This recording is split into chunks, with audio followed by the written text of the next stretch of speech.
جمعية الدعوة والإرشاد وتوعية الجاليات بمحافظة بدر। আসসালামু আলাইকুম ওয়া রাহমাতুল্লাহি ওয়া বারাকাতুহু। সুপ্রিয় মুসলিম ভাই বোনেরা, হজ সংক্রান্ত বিষয়ে একটি অপপ্রচার, কুপ্রচার, কুসংস্কৃতি, অপসংস্কৃতি রয়েছে, যেটি প্রচলিত রয়েছে কিছু সমাজে, যেটি আদৌ ইসলামের সাথে সম্পৃক্ততা নেই। যে বিষয়ে একাধিক আমাদের দিনী বোন এবং দিনী ভাইয়েরা প্রশ্ন করেছেন, ইন্ডিয়া থেকেও প্রশ্ন আসছে, বাংলাদেশ থেকে একাধিকবার প্রশ্ন আসছে, সেই বিষয়টি স্পষ্ট করা অতি জরুরি মনে করতেছি। সেটি হলো, অনেকের মাঝে যেটা প্রসিদ্ধতা রয়েছে, এলাকা ভিত্তিক, আঞ্চলিক ভিত্তিক বা মুরব্বীরা বলে থাকে, উমরা করে যাওয়ার পর বাসা থেকে 40 দিন বের হওয়া যাবে না, আর হজ করার পর 3 মাস বের হওয়া যাবে না। তো এই সমস্ত যে বিধান, উমরা করার পর 40 দিন, হজ করার পর 3 মাস বাসা বাড়ি থেকে বের হওয়া যাবে না, এটি কি ইসলামের সাথে কোনো সম্পৃক্ততা আছে? 0% নেই। এই বিধান আল্লাহ রাব্বুল আলামিন আকাশের উপর থেকে ওহী অবতীর্ণ করেননি। ওহী যদি আল্লাহ অবতীর্ণ না করে থাকেন, তাহলে হজ একটি গুরুত্বপূর্ণ ইবাদত, ইসলামের রোকন স্তম্ভ নিয়ে এই সমস্ত অপপ্রচার চালানো অত্যন্ত অপরাধ।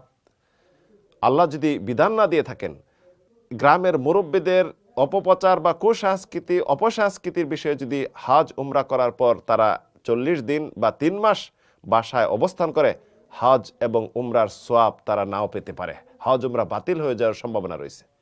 কারণ হজ ইসলামের একটি রুকন স্তম্ভ। আল্লাহ রাব্বুল আলামিন হজ করতে বলেছেন, রাসূল সাল্লাল্লাহু আলাইহি সাল্লাম স্পষ্ট করে দিয়েছেন হজ কিভাবে করতে হবে এবং তার শিক্ষা দিয়েছেন। খুদু আন্নী মানাসিকাকুম, তোমরা হজ আমার থেকে গ্রহণ করে কিভাবে হজ করবে জেনে নাও। হজ পুঙ্খানুপুঙ্খানুভাবে কিভাবে হজ করতে হবে তিনি ঘোষণা দিয়ে গেছেন, সাহাবীদেরকে নিয়ে হজ করেছেন, এবং হজের পদ্ধতি হাদিস দ্বারা দিবালোকেনে সাব্যস্ততা এবং স্পষ্ট রয়েছে।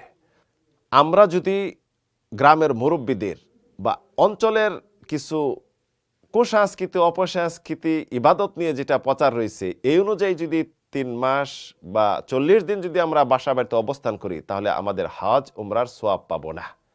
হজ এবং উমরা এর সম্পৃক্ততা শুধু কোথায়?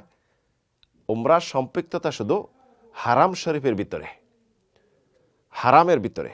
আপনার কাজ কি? মিকাত থেকে আপনি যেখান থেকে হজ উমরা নিয়ত করার বিধান রয়েছে, নির্দিষ্ট যেখানে এহরামের কাপড়, গোসল করে এহরামের কাপড় পরে আল্লাহুম্মা লাব্বাইক উমরাতান বা আল্লাহুম্মা লাব্বাইক হাজ্জান বলার বিধান, সেখান থেকে আপনি নিয়ত করে মক্কা মুকাররমা আসবেন উমরার জন্য। তো আসার পর আপনার প্রথম যেটা কাজ হলো তোয়াফ করবেন। তোয়াফ শেষ করে 2 রাকাত নামাজ, তারপরে আপনার সাফা মারা, সাই করার পর পুরুষরা মাথার চুল মুন্ডন করবে অথবা কেচি দিয়ে খাটো করবে, আর মহিলারা মাথার চুলের আগা থেকে সামান্য পরিমাণ 1 আঙ্গুল পরিমাণ কাটবে। উমরা তাদের হয়ে গেল। আর হজের জন্য মিনা, মুজদালিফা, আরাফা অর্থাৎ 5 দিন সময় প্রয়োজন। তো এটি মক্কার সাথে সম্পৃক্ত, কোনো দেশের সাথে সম্পৃক্ত নয়। মদিনার সাথেও হজে এবং উমরার সাথে সম্পৃক্ততা নেই।